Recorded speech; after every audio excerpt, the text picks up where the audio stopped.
Titiro, look, here comes Tamanui te rā. Mōrena, Mr. Sun. Mōrena, Pāpā Rākau. Kia ora, my name is Kōkā. Here in the forest with me, the 5 Patupaiarehe. Let's go and meet them. Time to wake up, Tākaro Tribe.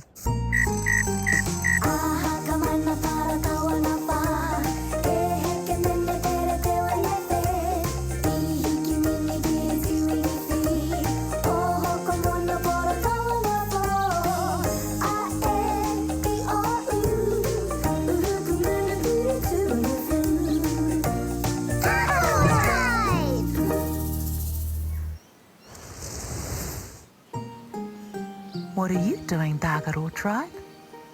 We have a lot of Tātara bottles to recycle. We thought we could make something new out of them. But we can't decide what.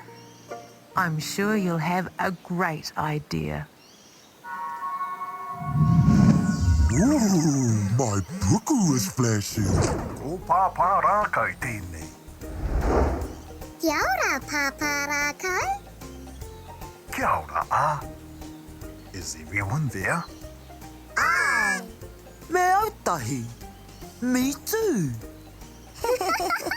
Ngā mihi, Tākaro Tribe. You too, Wao. You're very special. Ngā mihi e pā. Tuatara has discovered a raru near his ana cave. Will you help him, Tākaro Tribe? Of course, Pāpā Rākau. Then come visit me. But you must visit Kōkā first. Ka pai, let's go see Kōkā.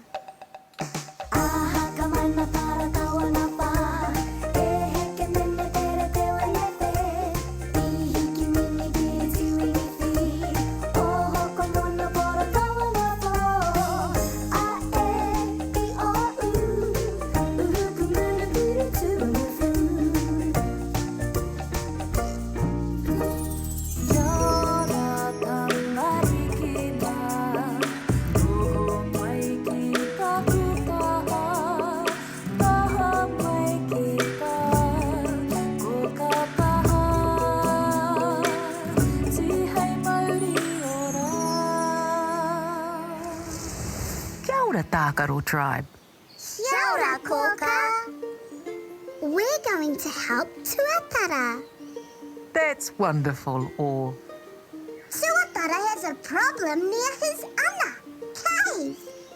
When you're there, keep an eye out for Karaehe, glass. We will, Kōkā. Just a minute, Pāpā Rākau's calling you. Ka pai, Kōkā.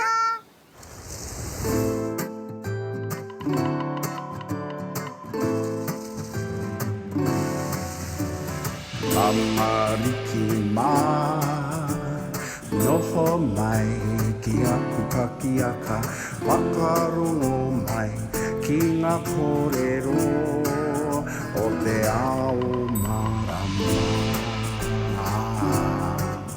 Aue. Tākaro Tribe. You've arrived. Kia ora, Pāpā Rākau. Tuatara has found a pile of para, rubbish near his ana cave. He needs you to help him remove it. Ana, we can help with that, Pāpā Rākau. That's why we have pēke hangarua, recycling bags. Small problem, Pāpā Rākau. How do we get there? Pooh will take you. She won't be long. Yay! What did Kōkā tell you? She said we should watch out for Karaehe, glass. Do you know how glass is made? How? Let's take a look. Glass is made from one, sand. It's heated in a furnace to a very high temperature. It's so hot, the one, sand, becomes liquid, which can then be molded into all sorts of things. Windows, drinking glasses, and bottles. Ooh! Whoa!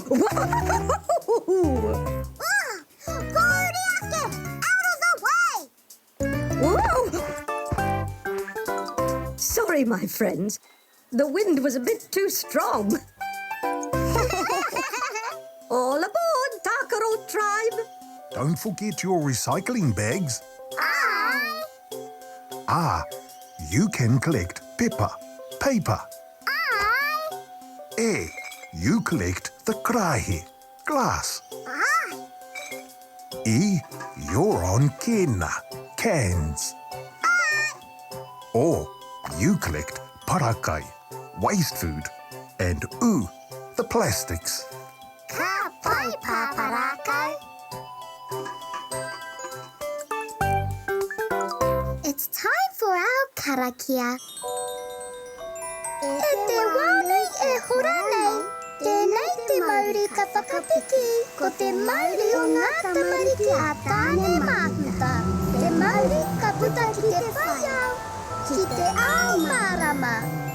Haumie huie taiki e. Be on the watch for Tuatara's ana, cave, Pooh. Ka pai. All aboard, Tākaro Tribe. We're off. E noho rā, Pāpā Rākau.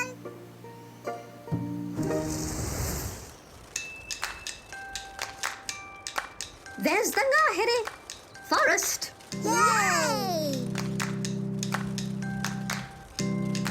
Tuatara lives a long way away. Tuatara like their privacy. They mostly sleep during the day and come out to find kai at night. But they do like keeping warm by sunbathing on rocks. Ina, look! I can see Tuatara on that toka rock.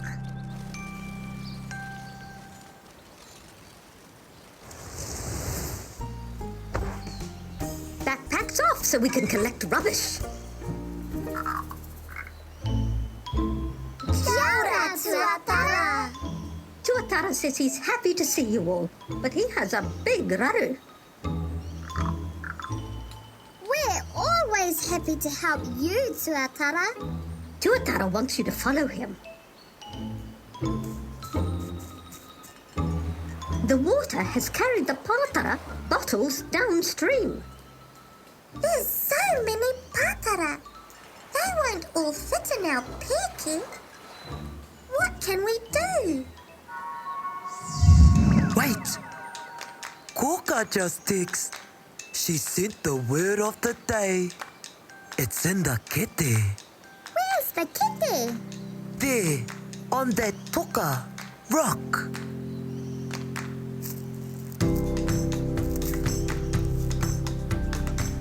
Ka, a, ra, a, e, h, e. Ka, rai, he. Karaehe. Karaehe. Glass is the word of the day. But how does that help us? Pāpā Rākau told us karaehe is used for all kinds of things. Maybe we could use the pātara to make a glass house. Ana, then Tuatara will be warm all the time.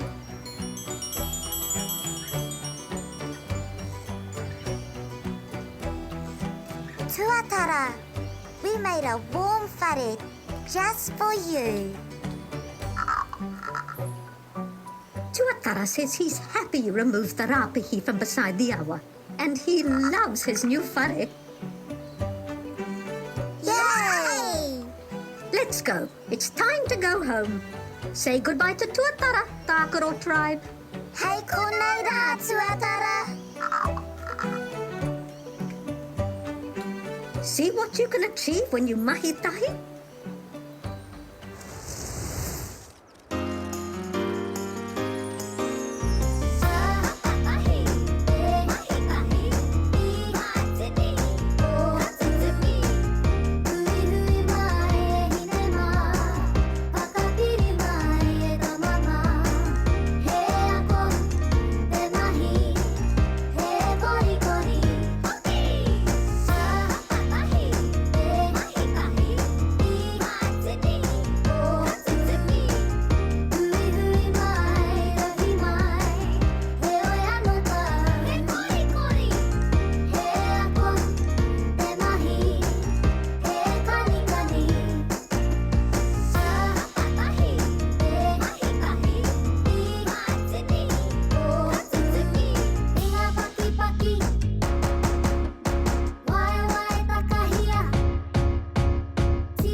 Kia ora, Tākaro Tribe. You're back. We collected the pātara from Tuatara stream. And we recycled them to build a whare Karaehe, glass house for him. Ka pai. Let's take a look at what our friends have been up to today.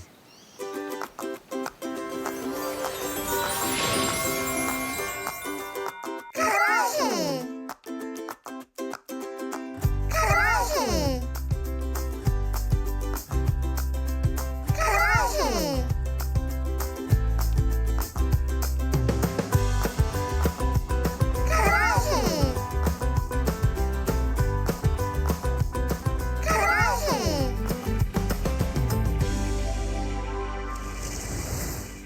Kia ora, Tākaro Tribe. Did you have a good day? It was beautiful. Let's take another look at what you did today. First, Pāpā Rākau asked you to go into the ngahere and help Tuatara. You found pātara piled up by the awa. You recycled the pātara by using them to build a whare for Tuatara. And you learned a new word. Ka, a, re, a, e, he, e. Karaehe. Now that was a beautiful day.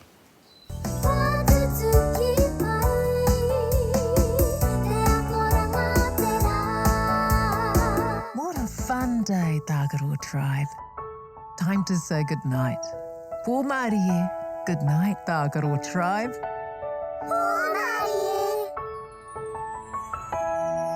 Oroia tō mata, parai he hia o niho. Kuhuna o kakamoe pōmārie.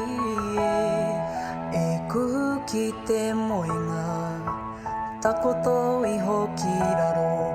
E pai ai o moe moe